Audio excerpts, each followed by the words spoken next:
কামড়াচ্ছে? এটা না না না না না, এই দুটি মেরে দেবো। এত মশা হয়েছে না, এটা ছিল না এতদিন। এই ভোটের ডেট গুলো অ্যানাউন্স হলো, তারপর থেকে শুরু হয়েছে এত মশা। আচ্ছা, মশাদের এসআইআর হয় কিনা আমি জানি না, কিন্তু এই মানুষটিকে এসআইআর মানে স্যার বলে সম্বোধন করা যেতেই পারে। জিএমটি লাইভে স্বাগত জানাই কৌশিক মজুমদারকে আরো একবার। কৌশিক মজুমদারকে কবে থেকে আমরা পাকড়াও করার চেষ্টা করছি বলি আপনাকে। এর আগে ওনার গপ্প গেছে, আমরা ওনাকে লাইভের জন্য অ্যাপ্রোচ করেছিলাম, উনি ব্যস্ত ছিলেন। হ্যাঁ, তারপর বই মেলা এলো, বই মেলায় অত বড় একটা জমায়েত হলো এসবিআই অডিটোরিয়ামে। আমি ভাবলাম সেখানে অন্তত কৌশিককে পাবো, কিন্তু সেখানেও আমরা বিফল হলাম। কৌশিক, তুমি এবারে কি যেতে পেরেছিলি আদৌ নাকি একদমই পারোনি? না, ওই একদিন গেছিলাম 23 তারিখ গেছিলাম। তারপর ওই যে যেটা বললি এসআইআর এর জন্য ব্যস্ত হয়ে পড়েছিলাম। এই এতদিনে আমার এসআইআর এর ঝামেলা কাটলো এবং আমি মানে আসতে পারলাম না। ইভেন গত সপ্তাহে আমাকে গধূলি বলেছিল তুমি কি আসতে পারবে, আমরা গত সপ্তাহে পারবো না, সামনের সপ্তাহে পারবো যদি তুমি অ্যালাউ করো। বলে হ্যাঁ হ্যাঁ লক করে নাও, একদম লক করে নাও, সামনের সপ্তাহে তুমি আসছো। আমরা যখন প্রায় শিওর হয়ে গিয়েছি যে কোনো অপদেবতার ছায়া নিশ্চয়ই কৌশিক মজুমদারের উপর পড়েছে, না হলে এইভাবে তো ডেট ফেল করার কথা নয়, ঠিক তখনই সম্ভাবনা উজ্জ্বল হলো। অ্যান্ড টুডে ইজ মানডে, 6টায় as promised Kaushik Majumdar. First of all, অপদেবতা যেটা শুনে ফেলেছেন আপনারা অনেকেই, সেটা ভিউজ দেখে যেটুকু আমরা বুঝতে পারছি সেটা কংগ্রাচুলেশনস। আমরা 3.5 লাখের ওপর ভিউজ নিয়ে শুরু করছি আজকের লাইভটা। সো 3,50,000 প্লাস ভিউজ একদিন এবং 20 ঘন্টা মতন হয়েছে। সো বুঝতেই পারছেন কৌশিক মজুমদারের ব্যাপারে আমরা যখন এই আসার আগে, ওনার আসার আগে আমরা যখন অ্যানালিসিস করছিলাম, গধূলি এটা বেটার বলতে পারবে যে পর পর ব্লকবাস্টার দিয়ে গেছেন কৌশিক মজুমদার এবং জিএমটি। এই কম্বাইন্ড, আমি বলবো দুটো মিলিয়ে আমরা যে ম্যাজিকটা করতে পেরেছি। আমাদের বোধহয় প্রথম কাজ একসঙ্গে খিদের পর, খিদে মোস্ট ইম্পর্টেন্টলি জিএমটি অরিজিনাল, সেখান থেকে তারপর যাওয়া, প্রসিড করা। আমরা আরো অনেক গল্প করেছি। আজকে অপদেবতা নিয়ে কথা শুরু করার আগে আমি এটুকু বলতে পারি যে কিছু কিছু মানুষের ব্যাপারে না আমরা খুব ছোটবেলায় একটা বিজ্ঞাপন শুনতাম, খেতান ফ্যান্স, খেতান সির্ফ নাম হি কাফি হ্যায়। কিন্তু তোমার ক্ষেত্রে হয়ে গেছে তো? এইরকম না, ব্যাপারটা আসলে আমি সত্যি কথা বলছি যে গল্পগুলির চেয়েও বড় কথা হচ্ছে গল্পের প্রেজেন্টেশন। তার কারণ হচ্ছে আমি যেমন অপদেবতার ক্ষেত্রেই বলি, অপদেবতার যে পোস্টার হয়েছে আমি লিখেও ছিলাম যে অপদেবতার পোস্টার দেখে আমি নিজেই চমকে উঠছি। আমি আজকে সকালে আমার অপটিশিয়ানকে ফোন করে বলেছি যে আমার চোখে একটু প্রবলেম হচ্ছে, কারণ আমি সাজ করে বাড়িতে এই শনিবার রাতে, হ্যাঁ আমি চালিয়েছিলাম অপদেবতা, শুনছি মানে প্রিমিয়ারের সময়, যে সময় হয়তো আপনাদের মধ্যে কয়েকজন শুনছেন, আমিও সেই সময় শুনছি। আমি না কনস্ট্যান্টলি তাকিয়ে আছি ওটার দিকে, তারপর বলছি না এইভাবে তো চোখ খারাপ হয়ে যাবে। So I apologise. আমি নিজেই দেখছি আমার চোখের দৃষ্টি একটু এবং সবচেয়ে বড় কথা হচ্ছে যে আমার মেয়ের কথাই বলি, আমার মেয়ে যেমন গল্প দুটো কিন্তু পড়েছে, কিন্তু যখন নাকি শনিবার দিন সেটা সম্প্রচার হচ্ছে, আমার মেয়ে খানিক্ষণ বাদে বলছে তুমি বন্ধ করো, আমি আর নিতে পারছি না, আমার ভয় করছে। সুতরাং গল্পগুলি সে যাই হোক না কেন, জিএমটির এই অসামান্য প্রেজেন্টেশন, অসাধারণ বিজিএম এবং যারা অভিনেতা আছেন তাদের কি মানে পুরো যে গল্পগুলির টিম, সে এই গল্পটাকে একটা অন্য পর্যায়ে তুলে দেয়, যে জন্য আপনাদের ভালো লাগে। এবার আপনাকে দেখাবো শপিং মল বা এরকম কোন জায়গা, সিনেমা হল, সেখানে গেলে কৌশিক মজুমদারকে কিভাবে লোকে সিকিউরিটি চেক করে। দেখি গল্প আছে, গল্প দাদা গল্পটা দিয়ে দিন, আপনি সিনেমা দেখে বেরোনোর সময় আবার গল্পটা নিয়ে যাবেন। এখন গল্পটা খুলে দিয়ে দিন আমাদেরকে, আমরা রেখে দিচ্ছি আপনাকে একটা ইউনিক টোকেন আপনার গল্পের জন্য। এরকম সিনেমা দেখতে দেখতে তোমার হয় কোনোদিন যে তুমি অ্যাকচুয়ালি একটা সিনেমা দেখছো, তুমি এন্টারটেইনমেন্টের জন্য গেছো, কিন্তু ওখানে তুমি একটা গল্পের কথা ভাবছো, এরকম হয়েছে? হ্যাঁ, অনেক সময় হয়। ওখানে হওয়ার চেয়ে বড় কথা, আমি যেহেতু মানে মানে যে কোনো ট্রান্সপোর্টে যখন ট্রাভেল করি না, বিশেষ করে বাস, ট্রেন, ট্রাম, আমি পুরো ব্ল্যাঙ্ক হয়ে যাই, মানে সত্যি কথাই ব্ল্যাঙ্ক হয়ে যায়। আমি হাতে মোবাইল রাখি না।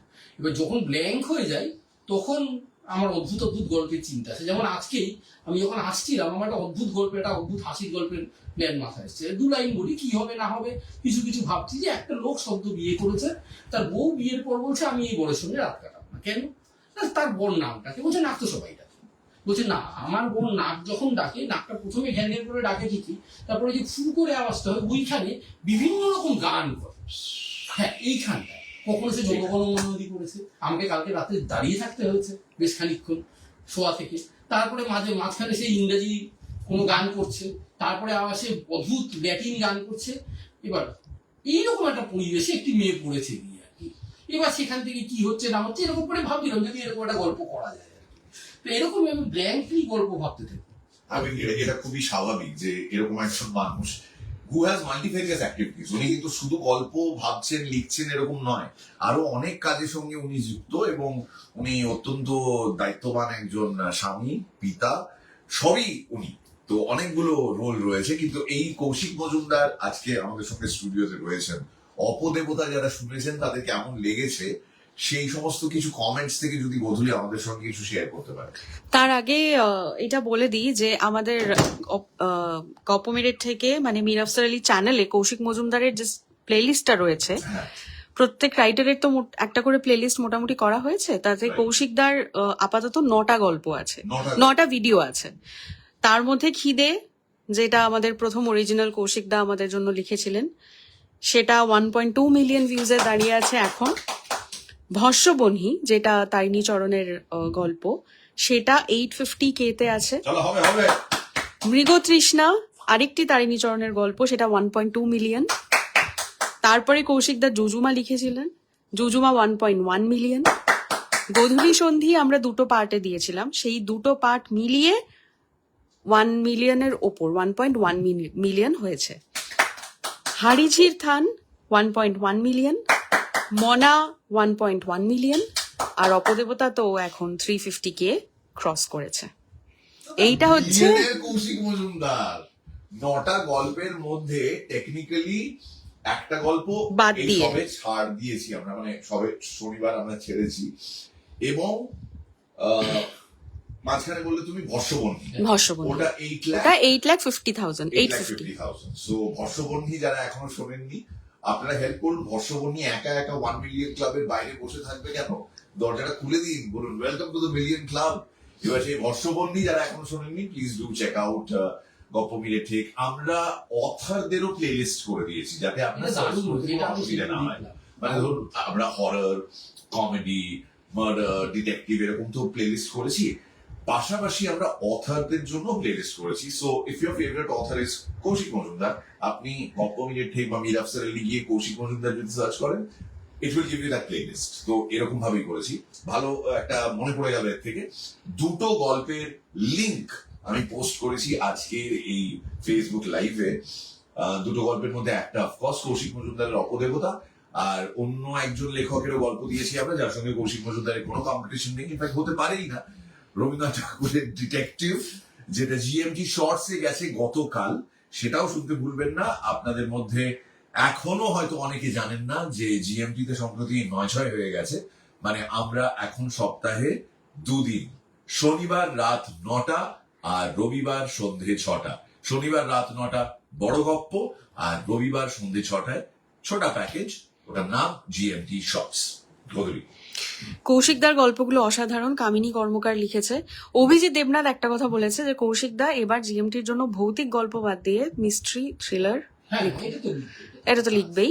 আরেকজন কে লিখেছে কমেন্টটা আমার মনে আছে, সেটা বলছে যে আপনারা কি ভূতের গল্পগুলো রাত্রির বেলা ছাড়া শোনানোর সময় পান না? একটু আগে যদি আপনি মিস করে গিয়ে থাকেন তাহলে কিছু করার নেই, আমি আবার আপনাকে রিমাইন্ড করে দিচ্ছি। একটু আগে উনি বললেন না যে একটা মজার গল্প তিনি ভেবে রেখেছেন।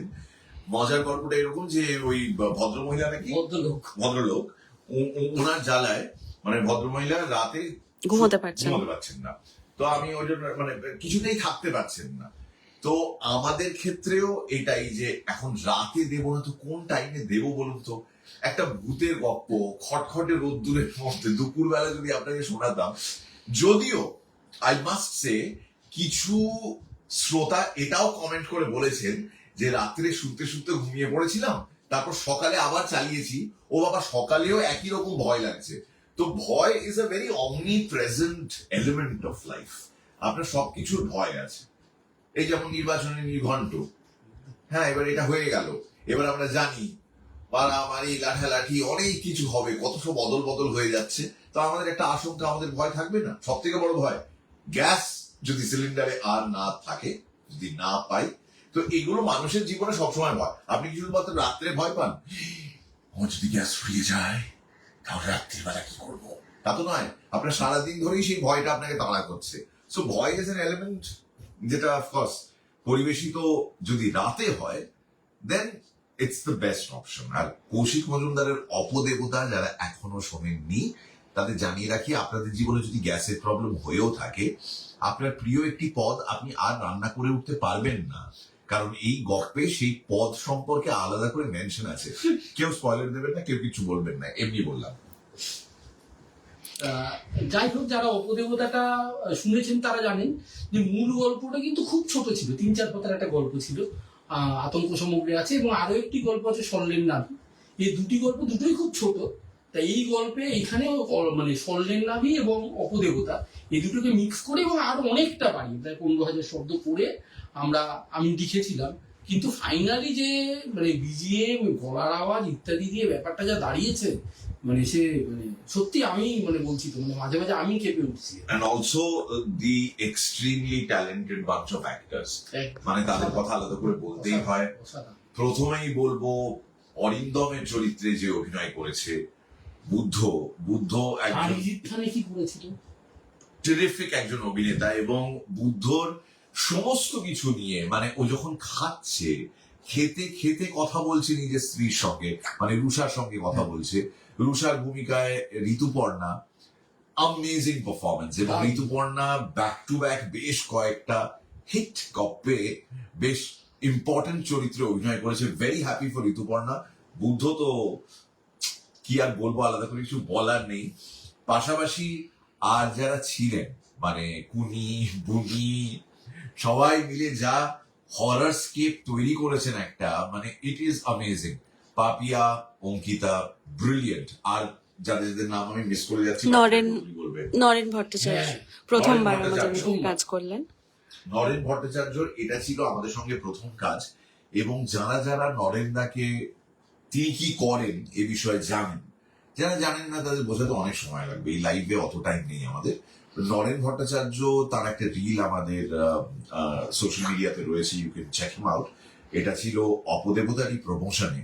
এবং এই গপ্পে বলহরি বলে একটি ক্যারেক্টার উনি প্লে করেছেন। It is an amazing character, কারণ এই ক্যারেক্টার অ্যাকচুয়ালি বয়ান করছে পুরো ঘটনাটা, একটা বিরাট বড় একটা অংশ। তো সেটা নরেন্দা প্রথমবার জিএমটিতে কাজ করলেন এবং এরকম একটা রোলে অভিনয় করলেন, আমাদের জন্য খুব বড় একটা প্রাপ্তি।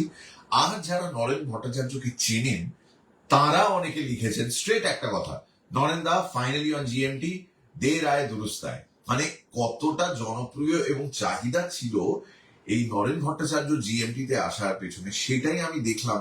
তার যারা গুণমুগ্ধ বা তার যারা ছাত্রছাত্রী, স্টুডেন্টস, তারা পর্যন্ত আনন্দ প্রকাশ করেছেন এবং বলেছেন, বাহ, ফাইনালি নরেন স্যারকে জিএমটিতে দেখলাম এবং আরো অনেক কাজ হবে।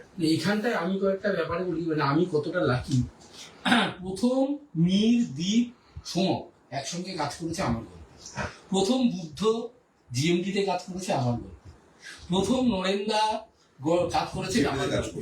মানে আমি সত্যি বলছি, মানে ব্লেসড যে মানে এই এতগুলি এই যে ঘটনাগুলি সব ঘটছে, মানে কি করে জানো, কি কাকতালীয় ভাবে আমার গল্পের সঙ্গে ঘটে যাচ্ছে, এইটা আমার কাছে খুব বড় পাওয়া, সত্যিকারের বড় পাওয়া। আচ্ছা, কৌশিক মজুমদারের ফ্যানরা যারা বই মেলাতে গিয়েছিল, যেহেতু এটা আমাদের তার আগে তো আর দেখা করার স্কোপ হলো না, সেদিনকে ইভেন্টে তুমি এসেছিলে, কিন্তু সেদিন আর কোনো কথা হয়নি। 21শে ফেব্রুয়ারি আমাদের জিএমপি অন স্টেজ হয়েছিল শীর্ষেন্দু বাবুকে নিয়ে। সেদিন কৌশিক ফাইনালি আসতে পেরেছিল। আমি এতদিন বাদে কৌশিককে সেদিনকে দেখলাম, কিন্তু এত লোকজনের ভিড়ে আমি আর কথা বলে উঠতে পারিনি। বই মেলায় যে আতঙ্ক সমগ্র, কেমন পারফর্ম করলো, অসাধারণ পারফর্ম করেছে। 3,000 কপির বেশি বিক্রি হয়ে গেছে, 3,500-এর বেশি বিক্রি হয়েছে, এইটুকু আমি জানি। বাকিটা এখন আমার কাছে তারপরে আর আপডেট নেই। কিন্তু এবারে প্রচুর লোকে এসছে এবং যেটা প্রথমবার হলো বইমেলায়, কারণ গতবার বইমেলাতেও অব্দি আমি তো জিএমটিতে একটা গল্প আমার বেরোয়নি, বা সেই অর্থে আমার কোনো অডিও স্টোরিও বেরোয়নি। এইবার যেটা হলো যে একটা নতুন সেট অফ পাঠক আমি দেখতে পেলাম, যাদের আমি আগে দেখিনি, যারা নিয়মিত জিএমটি শোনেন এবং যারা নিয়মিত আমার গল্পগুলি শুনেছেন, তাদের ভালো লাগা জানিয়েছেন। শুধু তাই না, সবচেয়ে বড় কথা, তারা আতঙ্ক সমগ্র কিনছেন এবং তারা আমার অন্য বইগুলিকেও নেড়ে ঘেটে দেখছেন। মানে আমি একটা সত্যি কথা জিএমটির থেকে একটা নতুন কি বলবো, নতুন একটা বাঞ্চ পাঠক কিন্তু আমি সত্যি এবছর পেয়েছি। ইনফ্যাক্ট এটা আমাদের ক্ষেত্রেও একই। মানে আমি যদি বলি, এই যে কৌশিক মজুমদারের গপ্পের অডিও ফ্যান বেস, এটাও তো একটা কমিউনিটি। যে কৌশিক মজুমদারের আমি গপ্প পড়লাম, তারপর সেই গপ্প মিনিট থেকে যখন হচ্ছে, অ্যাপার্ট ফ্রম জিএমটি অরিজিনাল যা যা রয়েছে, তো আমি কৌশিক মজুমদারের গপ্প পড়ে তারপর শুনলাম, জিএমটি অরিজিনাল এর ক্ষেত্রে প্রথমে শুনলাম তারপর কিনলাম। তো এবার এমন অনেক শ্রোতা এরকমও রয়েছেন যারা অ্যাকচুয়ালি তোমার বই পড়েনি, কিন্তু তোমার সঙ্গে তাদের পরিচয় হয়েছে গপ্প মিনিট থেকে মাধ্যমে। মানে যেভাবেই দেখুন না কেন, আলটিমেটলি ওই যেভাবেই তুমি আকাশ দেখো, সূর্য কিন্তু একটাই। সো সেই সূর্যের নাম কৌশিক মজুমদার। আপনি পড়ুন, নাম মীরা না। সবাই। আমি যখন বলছি সেই সূর্যের নাম তুমিই থাকবে। অনেকক্ষণ ধরে বিবিধি বাদ ঘুরে ঘুরে ঘুরে ঘুরে ঘুরে ঘুরে ক্লান্ত হয়ে গেলাম। মানে বাদলের দিকে সে কিছু করার নেই, আমি বিনয়ের কথা বলছিলাম, তখন থেকে বিনয় করে যাচ্ছে। আমি যতই ঠেলছি ওর দিকে, ও আবার না, আমি বলছি কৌশিকের জন্য, না মিলের জন্য না। কেন এই ভদ্রতা? ছাড়ো। আমার বলার বক্তব্য হচ্ছে, আপনি যেভাবেই দেখুন পুরো জিনিসটাকে, Kaushik Majumdar and his content is being consumed, সেটা বইয়ের আকারে হোক, অডিও স্টোরির আকারে হোক। এবং there is more to Kaushik Majumdar, যে বিষয়ে সবাই হয়তো জানেন না।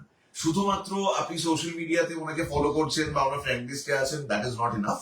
একটা মানুষকে জানতে হলে সেই মানুষ সম্পর্কে আরো অনেক কিছু আবিষ্কার করতে হয়, আর পুরো আবিষ্কারটা কিন্তু একবারে হয় না।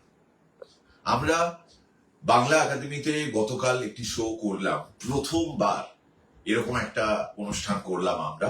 খুব ছোট্ট সংখ্যক দর্শক ছিলেন, কারণ বাংলা একাডেমি যারা গেছেন, যারা দেখছেন, তারা জানেন যে খুব বেশি আসন সংখ্যা তো খুব একটা বেশি নয়।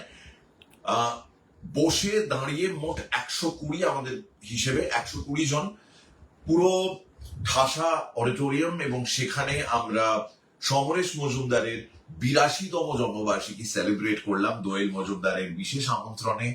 গতকাল মঞ্চে গৌতম ঘোষ ছিলেন, ত্রিদীপ কুমার চট্টোপাধ্যায় ছিলেন, ডক্টর নবকুমার বসু, তিনিও ছিলেন সমরেশ বসুর পুত্র, এবং দোয়েলই তো স্বয়ং ছিলেনই। আমরা এই প্রেজেন্টেশনটা তারা স্মৃতিচারণ করলেন। তারপর আমরা কালবেলা একটা প্রেজেন্টেশন করলাম, যেখানে গোধূলি মাধবীলতা, অনির্বাণ, অনিমেষ, আমি নারেটর, প্রদ্যুৎ লাইভ মিউজিক করছিল, সঙ্গে ওর অ্যাসিস্ট্যান্ট ইন্দ্র, এন্ড অফকোর্স কালবেলার সেই গান হারিয়ে গিয়েছি মিছিলে গতকাল লাইভ অনুপম রায় পারফর্ম করলো। যারা দেখতে এসেছিলেন তাদেরকেও ধন্যবাদ, এবং পরবর্তীকালে এরকম আরো আকর্ষণীয় জিএমটি অন স্টেজ প্রেজেন্টেশন আপনাদের নিয়ে করার ইচ্ছে রয়েছে, আপনাদের জন্যই করার ইচ্ছে রয়েছে। থ্যাংক ইউ ভেরি মাচ যারা গতকাল এসেছিলেন। গতকাল প্রদ্যুৎ অনেকগুলো কমেন্ট এসছে। প্রদ্যুৎ লিখেছে যে আপাতত মুরগিটা কিছুদিন মেনু থেকে বাদ রাখছি। প্রদ্যুৎ লিখলো? হ্যাঁ, প্রদ্যুৎ চ্যাটার্জি এটা লিখলো। আচ্ছা, আবির অধিকারী লিখেছে, ক্যাপ্টেনের ফ্যান তো বটেই, তবে কৌশিকদার আমি প্রচন্ড বড় ভক্ত, কারণ নিজেও যেহেতু লেখালেখি করি, তাই আজকের দিনের লেখকদের মধ্যে যাদের লেখা পড়ে শুনে সত্যি অনুপ্রাণিত হই, তাদের মধ্যে এই মানুষটি অন্যতম। দুজনকেই প্রণাম জানাচ্ছি। Thank you very much. আচ্ছা, তারপরে অনেকে লিখেছে যে রান্না করছিলাম, কেউ কেউ লিখেছে যে খাচ্ছিলাম, হয়ে গেল। একজন লিখেছে যে এটার পরে রাত্রির বেলা বাথরুমে যেতে পারিনি, সেই কালকে রাতটা, মানে ওটাই সমস্যা হয়েছে পরশু রাতে। আচ্ছা, একজন প্রশ্ন করেছে, আমার একটা প্রশ্ন আছে, যেমন ক্রিকেটের রানার, যে আমি ভাই দৌড়ে রানটা নিতে পারছি না, তুই আমার হয়ে দৌড়ে দিবি।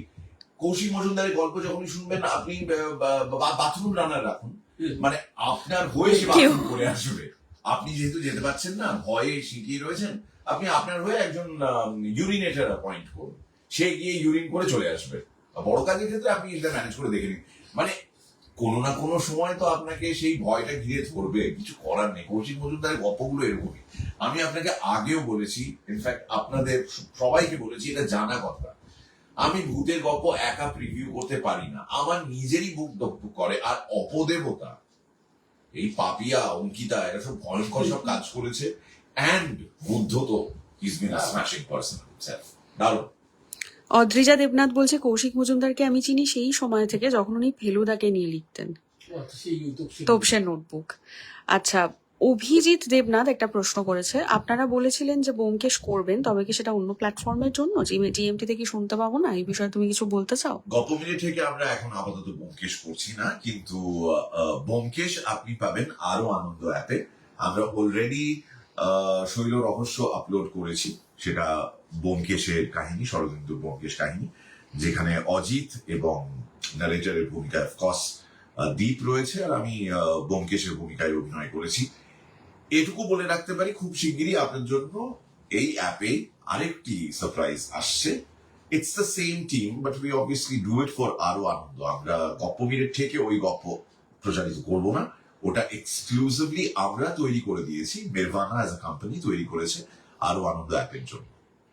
এটাই, সো আপনাকে অ্যাপের মাধ্যমেই শুনতে হবে ব্যোমকেশ। আচ্ছা, একজন লিখেছে অভিরূপ, ওর সব থেকে পছন্দের গল্প হচ্ছে কৌশিক মজুমদারের মনা। তোমার সব থেকে এখনো অব্দি, তুমি তো প্রচুর ভূতের গল্প লিখে ফেললে, এটা আমার তোমাকে প্রশ্ন, তোমার এখনো অব্দি পছন্দের? আমার সবচেয়ে পছন্দের যদি গল্প কেউ বলে, যেটা বলবো সেটা একটা অদ্ভুত, মানে আমি অ্যাজ এ রাইটার যেটা লিখে আনন্দ পেয়েছি সেটা হচ্ছে খিদে। কারণ আমার মনে হচ্ছে ওই গল্পটা নিয়ে প্রচুর গালাগালি প্রথমে হয়েছে, লোকে বলছে বুঝতে পারিনি, প্রচুর গ্যাপস আছে, কিন্তু ওইটা একেবারে না, আমার মনে হয় একটা ছোট গল্প যেভাবে, বা একটা গল্প যেভাবে হওয়া উচিত। যেমন আমি একটা ছোট কথা বলি, এই ইয়েতেও অপদেবতাতেও শেষটা খুব অ্যাবরা, কিন্তু আমার মনে হচ্ছে শেষ জাগটা দরকার। এরকম কয়েকজন জিজ্ঞেস করেছেন যে কি সেকেন্ড পার্ট হ্যাঁ, এবং আসবে। মজার কথা হচ্ছে এক দুজন লিখেছে যে কেন রুষা কি থানায় গিয়ে যেতে পারতো না, বা হোয়াট এভার, যেটাই হোক না কেন। তাতে আরেকজন আবার লিখেছে আপনি ভূতের গল্প শুনবেন, তারপরে আবার দারুণ একটা হ্যাপি জিনিস এক্সপেক্ট করবেন শেষে, আপনি অন্য কিছু জানতো, অন্য কিছু শুনুন। এরকমও দেখেছি আমি কমেন্ট সেকশনে। গল্পটাকে যে জায়গায় গল্পটাকে ইচ্ছে করে নিয়ে যাওয়া হয়েছে, যেন রুষা এবার বেরিয়ে গেল, এবার বাইরে ট্রাক এলো, এবার মানে ওখানটায় না, মানে পাঠক হোক বা যে শুনছে তার রিলিফ আছে, যা এটা বেরিয়ে গেল, তারপরে একটা ওই অ্যাব্রাম জাগ দিয়ে গল্পটা শেষ। আর বলো না, আর বলো না, আর কিচ্ছু বলো না, অলরেডি আমরা অনেক কিছু বলে দিয়েছি। কিন্তু এই জাগটা খুব জরুরি, ঠিক সেরকম খিদেতেও যারা শুনবেন, খিদের শেষেও কিন্তু একটা জাগ আছে। এবার এই জাগটা আমার নিজের খুব প্রিয়, সত্যি কথা বলছি। সেই দিক দিয়ে জুজুমা মনা পুরো নিটোল গল্প যেরকম হওয়া উচিত, একটা এন্ডিং আছে, একটা শুরু আছে, একটা মিডল আছে, একটা এন্ডিং আছে, প্রপার এন্ডিং আছে। হানিজির থান একটা প্রপার এন্ডিং আছে, হ্যাঁ। কিন্তু মানে আমার নিজের পছন্দের গল্প নিজের লেখা হিসাবে যদি বলি, তাহলে অপদেবতার এন্ডিং এবং খিদের এন্ডিং আমার নিজের খুব প্রিয়, এবং গল্প হিসাবে খিদে আমার সব খুব প্রিয়, সত্যি কথা। এই যেহেতু খাবার নিয়ে কথা বলছো, একটা খুব প্রিয় ডিশ একটা সময় আমি খুব খেতাম, it was called jerk chicken. Jerk chicken তোমার কি ফেভারিট ডিশ এটা? মানে যেহেতু যেভাবে তুমি জার্ক জার্ক জার্ক, আর এলিমেন্টে চিকেনও আছে, জার্ক চিকেন গুগল করে দেখুন। আমি এইমাত্র আমি কথা বলি, জার্ক চিকেন মানে এইমাত্র একটা জিনিস আমি খেয়াল করলাম, এতগুলি আমার 8টা-9টা গল্প হলো, 9টা গল্প হলো, 9টা গল্পই প্রথম তুমি আমার গল্পের ন্যারেটর, তুমি কথা বলতে বলতে খেয়াল করছি। এর আগে হয়নি? না, নারেটর হয়নি? না। আচ্ছা, একটু মনে করার চেষ্টা করি। আমি বলছি খিদেতে নও, খিদেতে না, হর্ষবর্ণী 3টেতে তো নাই। ওখানে তো তুমি তারিণী চরণ, তো তুমি আর এটা নও। আচ্ছা গোধূলি জুজুমা, জুজুমাতে অনুজয়, অনুজয়, রাইট, জুজুমাতে অনুজয়, মনাতে গোধূলি সন্ধিতেও আমি না, ওটা তুমি তারিণী চরণ, তারিণী চরণটা বাদই দিয়ে দিচ্ছি। সমক, মনাতে সোমক নারেটর, কারেক্ট। আর মনা ছিল সোমকে ডিরেক্ট করা প্রথম গল্প। হ্যাঁ, গল্প ও আচ্ছা, এটাও আবার আমার সঙ্গে, হ্যাঁ, এটাও আবার আমার সঙ্গে। আচ্ছা, তারপরে হারিজিৎ থানে ছিল শোভন। হ্যাঁ, ও তাহলে এটা আমার প্রথম গল্প অ্যাজ নারেটর ফর হ্যাঁ, কৌশিক মজুমদার স্টোরি। এইমাত্র খেয়াল করলাম, क्या बात। এটা কিন্তু কেউ খেয়াল করিনি আমরা। আমি নিজেই খেয়াল করিনি, খেয়াল কিচ্ছু করিনি আমি। বাট যারা এখনো পর্যন্ত অপদেবতা শুনেননি, তাদের জন্য লিংক দেওয়া রয়েছে এই লাইভের ডেসক্রিপশনে। আর গতকাল রবিবার জিএমটি শর্টসে সন্ধ্যে 6টায় আমরা রিলিজ করেছি রবীন্দ্রনাথ ঠাকুরের ডিটেকটিভ, খুব মজার গল্প। মহিমের চরিত্রে আমি একজন ডিটেকটিভ, এটুকুই শুধু বলবো। আর আমার এক বন্ধুর চরিত্রে অভিনয় করেছে, মানে মনমথর চরিত্রে অভিনয় করেছে সাতপুর রয়। গোধূলিরও একটা ছোট্ট ভূমিকা রয়েছে এই গল্পে। তো এই গল্পটাও শুনবেন, ছোট্ট গল্প, মানে I think within half an hour, 24 মিনিটের গল্প। এটা আপনার জন্য রয়েছে গল্প মিনিট থেকে তরফ থেকে। সো আমরা 9-6 করছি রেগুলারলি। শনিবার রাত 9টায় একটা গল্প, সেটা বড় গল্প, অ্যান্ড রবিবার সন্ধ্যে 6টায় জিএফটি শর্টস, সেই গল্পের লিঙ্কও দেওয়া রয়েছে। এত বেশি সময় নেই, 5 মিনিট। 5 মিনিট সময় আছে। ম্যাসন সিরিজ আসবে জিএমটিতে, এটার জন্য একটুখানি সময় দিতে হবে, কারণ এটা কৌশিকদা নিজেও জানে যে এটা একটা ইতিহাস, সেটাকে নামানো খুব চাপের ব্যাপার। আচ্ছা, কল্যাণাশিস দাস উনি একটা অন্য জিনিস বলেছে, দাদা জিজিকের উত্তর যে যে ঠিক দিচ্ছে তাদের জন্য কমেন্ট করলে সবাই উৎসাহ পাবে, এটা আমাদেরকে রাগিমনকে পৌঁছে দিতে আচ্ছা, হবে। ঠিক আছে, রাগিমন আপনাদের জন্য এই তো পরশুদিন রাতেই আসছে। তুমি কি রাগিমন দেখো? হ্যাঁ, আমি দেখি, কিন্তু সবচেয়ে বড় কথা যেটা বলছি, আমার প্রকাশক শান্তনু ঘোষ সে লুপে দেখছে, বুক ফার্মের শান্তনু ঘোষ। সে লুপে দেখছে, মানে দেখছে, তারপর আমাকে পাঠাচ্ছে, পাঠানোর পরে আমাকে সেটা বলছে তুমি শোনো, শুনবার পরে আবার তার লাইন বাই লাইন নিয়ে আমার সাথে ডিসকাস করছে। মানে একটা মানুষের বুক ফেয়ারের পরে কতটা সময় থাকে যে সে সারাদিন রাগিমন দেখছে, মানে লুপে দেখে যাচ্ছে কন্টিনিউয়াস 2-3 বার করে। ওর বউ বিরক্ত হয়ে গেছে, ওর বউ বলে ওকে বলছে কি হচ্ছে, ওর বউ পাশের ঘরে আছে, বলছে আমি গান শুনছি। মানে রাগিমনের এত বড় ফ্যান, আমার মনে হয় 1 নম্বর ফ্যান শান্তনু ঘোষ, এটা আমি তোমায় জানিয়ে দিয়ে গেলাম। মানে আমি এইরকম ভাবে রাগিমন শুনতে কাউকে দেখি। বেসিক্যালি খাল কেটে যেহেতু আমরাই কুমিরটা নিয়ে এসেছি, রাদার কুমির দুটোকে নিয়ে এসেছি, আমাদের কিছু করার নেই। রাগিমন চলছে, চলবে। আমি জানি আপনারা খুব উৎসাহের সঙ্গে ওয়েট করে থাকেন রাগিমনের জন্য। প্রতি বুধবার রাত 9টায় রাগিমন। ঠিক এইভাবেই আরো অনেক বেশি এন্টারটেইনমেন্ট আপনাদের দেওয়ার ইচ্ছে রয়েছে, কিন্তু তার জন্য ছোট্ট একটা সাহায্য আপনাদের তরফ থেকে লাগবে। যখনই আপনি গল্প শুনছেন একবার চেক করে দিন তো আপনি সাবস্ক্রাইব করেছেন তো।